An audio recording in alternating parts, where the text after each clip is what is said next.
Me, Rima Varipan, and I will continue a discussion. The clinical trial is a summary of a clinical trial, to be honest. So I will continue discussion that. So we have International Council of Harmonization. So you have to know that before, and we want to know the guidelines. So they are subdivided into quality. So we can see Q, and we have 10Q. Okay, and we have safety S, we have efficacy E, and we have multidisciplinary guidelines, and we have M. So these are the components of the International Council of the Harmonization's guidelines. So the first one is quality. So we have Q1 is about the stability, Q2 about the validation of analytic methods, Q3 it's impurity testing, and we just described before what is impurity, like the contaminants that is present beside the excipient and the active ingredients in the investigational medicinal product. So Q3 discussing how we can just see the impurity, so we can say impurity testing.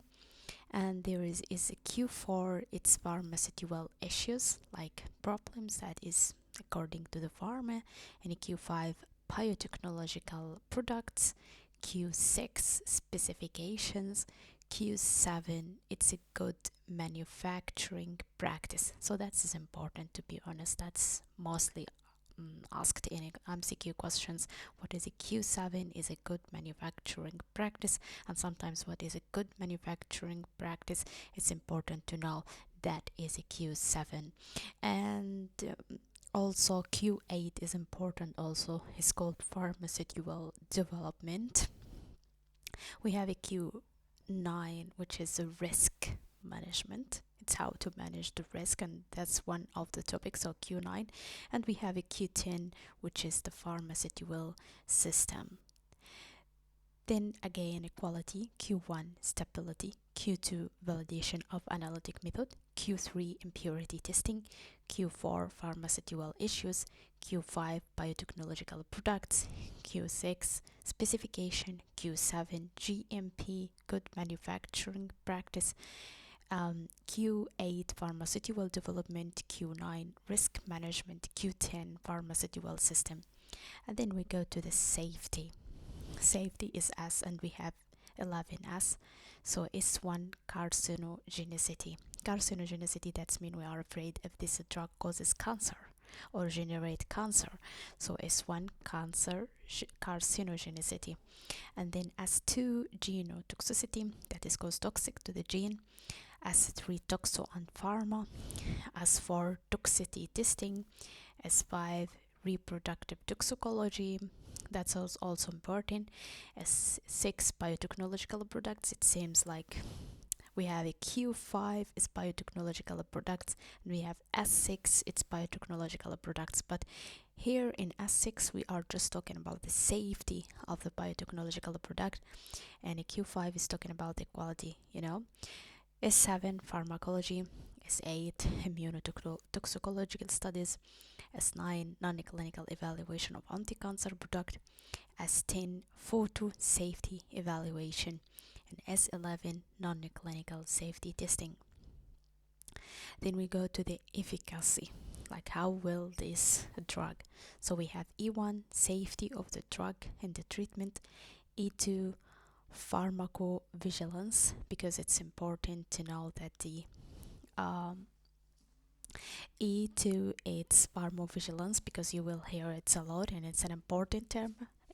Like it's an important term actually, and that is mean that we watch the drug and we just see if it causes like toxicity effects and this stuff. So E2 is pharmacovigilance.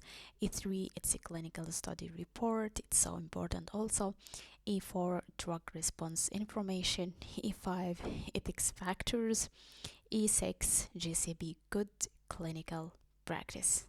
So that's so important also. E7 geriatrics, E8 consideration for a clinical trial, and that's an important, and somehow I will discuss that before how that is important. E8 which is like a general considerations for clinical practice. And E9, it's consideration for design of a clinical trial. E10, it's control considerations of clinical trial. E11, there is no E11. E12, pediatric. A13, evaluation for therapy. A14, QTQT, that's meaning quality of control. A15, pharmacogenetics or pharmacokinetics, sorry. A15. E16 is the qualifications of genomic biomarker. A17, multi-regional clinical trials. And A18, genomic samples. Within, we're talking about the multidisciplinary guidelines. They are just focused on terminology because that's important. MD, that's mean medical. Sometimes we can say it's a medical device, or we can say medical dictionary of regularity authorities. Okay, electronic standards and safety, non-clinical safety. There's technical documentation, data elements, gene therapy, impurities also. So we have discussed the Q3 impurity testing, and here impurities in M7. We have M8, which is called ACT, which is so important, in M18 and under the multidisciplinary. E, that's mean electronic clinical trial, or that's mean clinical trial data collection or data capturing, like we document that. And M9, it's biographics. And we have M10, which is bioanalytic methodology validation.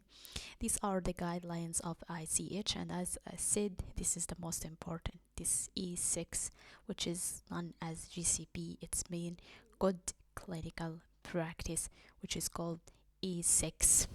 Okay, so we want to know what are the principles, which is a common questions. What are the principles of the GCP, which is called E6R2? E6, that's mean efficacy 6, R2, and we have, as I said, 13 principles. And to memorize it, I just drew these things, these stuffs, to just memorize what these are the principles, what are the 13 principles that we should have to memorize them.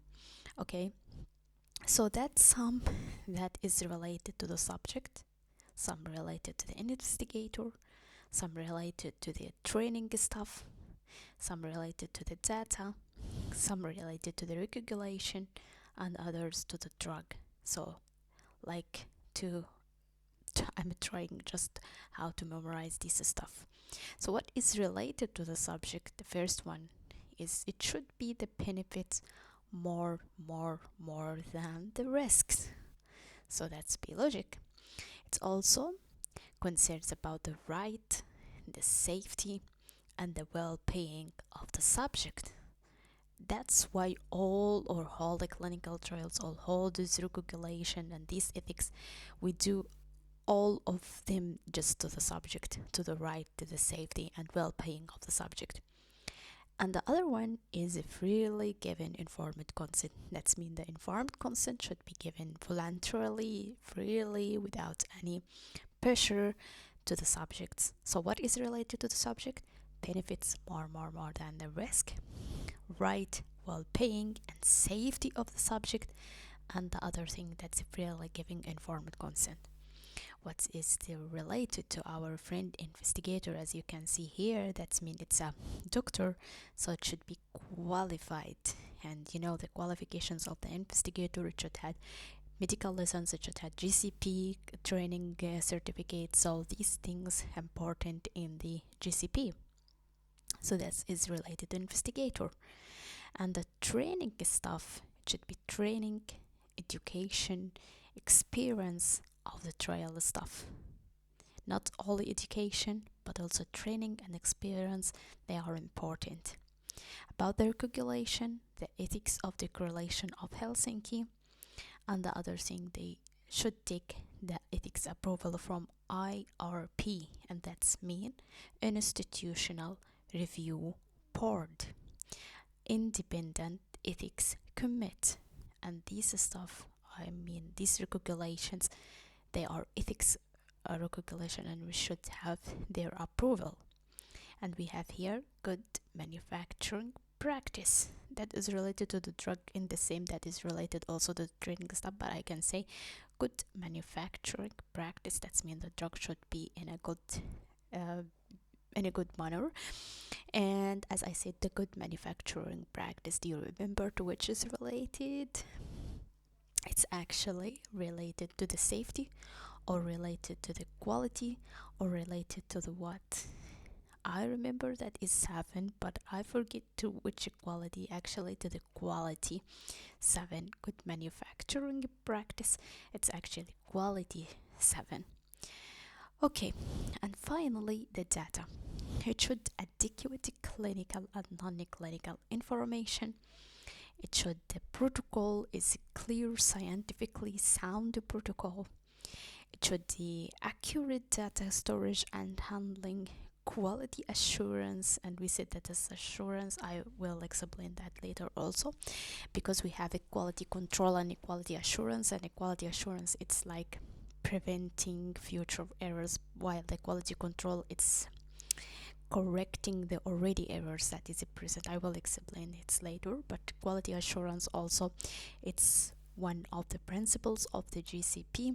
Data protection from GCP, data storage and handling from GCP, so all this related to the data, and I have subdivided them into these, like how to memorize the GCP. So with me, how to memorize this, we have actually 13 principles of the GCP, which is called E6R2, but it's important to know that is if it's efficacy 6, some related to the subject, the benefits should be more than the risk, the right well-being and the safety of the participant, the other thing, the freely giving informed consent. And what is related to the investigator, it should be highly qualified investigator, and you can mention what the qualification should present in the investigator. About the training staff, education, training and experience of the training staff. What's related to the regulation, we should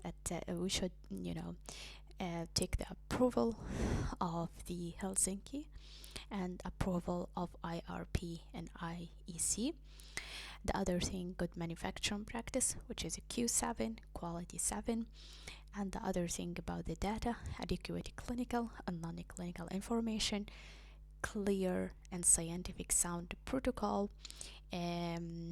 What else? It's a proper data handling and storage, proper data, also proper data protection and quality assurance. So these are the 13 principles. Remember this picture so you will not forget what is the principles of the good manufacturing practice. Now we go to the investigator responsibilities. Do you remember that I said that before, that the investigator principles, investigator responsibility, just many responsibility, just I said it's a physicians and a dentist, and he had to know how to deal with the participant, collect the data and then transport to the sponsor. Okay, the same thing, but we have just to remember all the responsibility, because it's not like one or two, you have to know all this stuff. The first one is a qualification.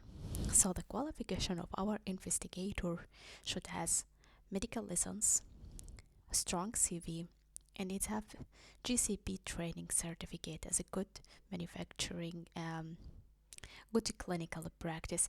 As you see here, qualification is one of the principles of the GCP. So these things. And then about the source, I mean adequate sources, because he's just concerns about the sources, just like make adequate sources, like the site training log and the site delegation log. So he's responsible for these logs, the site delegation log and the site training log, like adequate resources. And about the regulation, he should communicate with the IRP, IEC.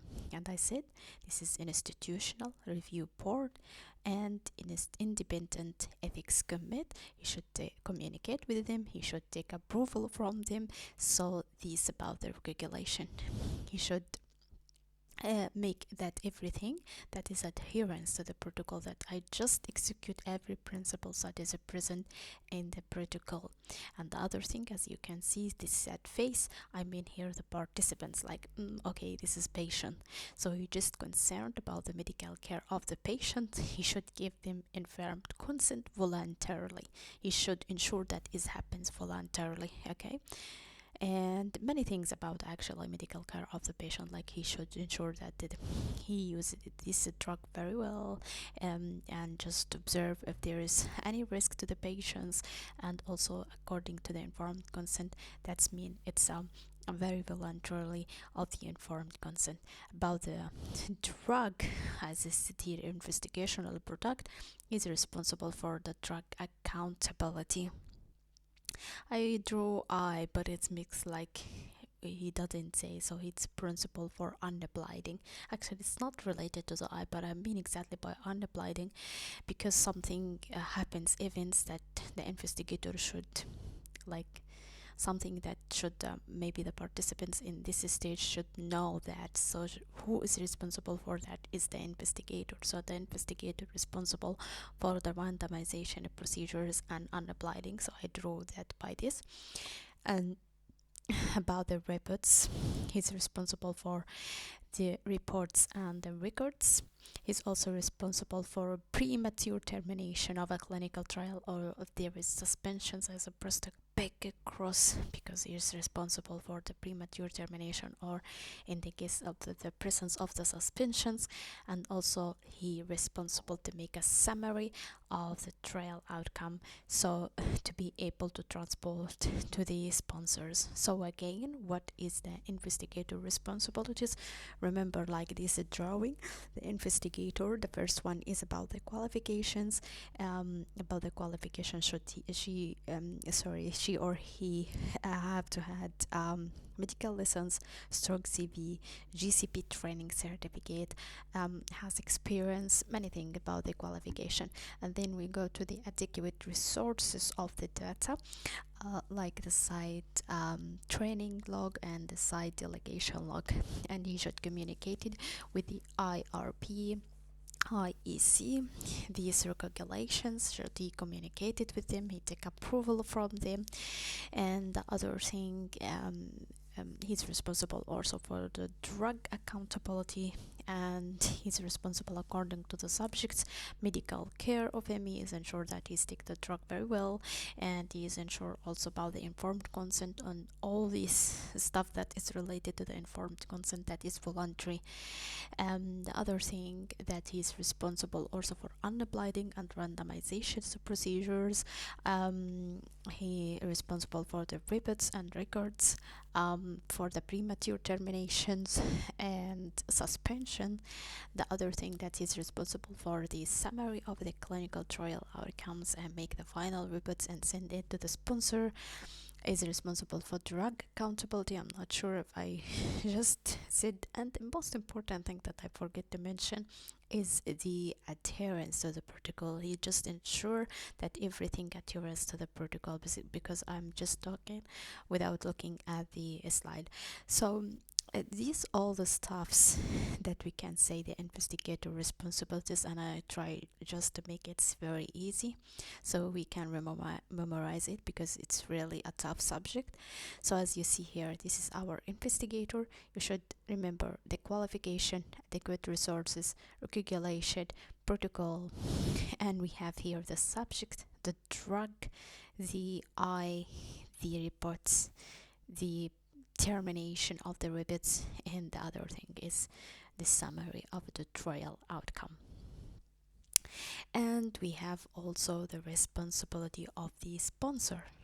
So the responsibility of the sponsors, as you can see, I just drew things because it may be a person or maybe an organization. So I just drew two things.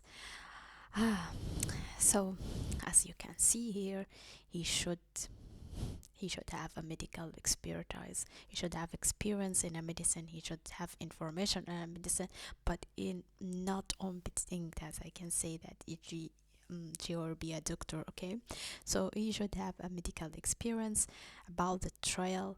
He is responsible for the design, for the management, for the handling, for the record keeping, for the record access. So I think that is not. I think I'm sure that the sponsors is a big responsible of the trial, like a design, management, handling information, keep recording.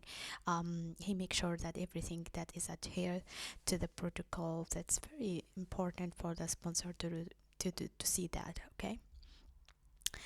um, the other thing, as you can see here, we have here the investigator and here the subject.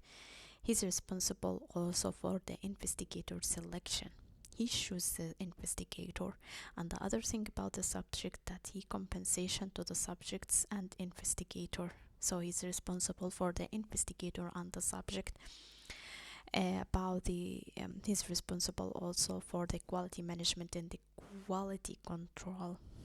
He's responsible for that quality management, quality assurance, quality control, all the things that is related to the quality. His the responsibilities of the sponsors: quality management, quality assurance, quality control, because these are, definitions we should have know what is difference between them. So he's responsible also for the quality.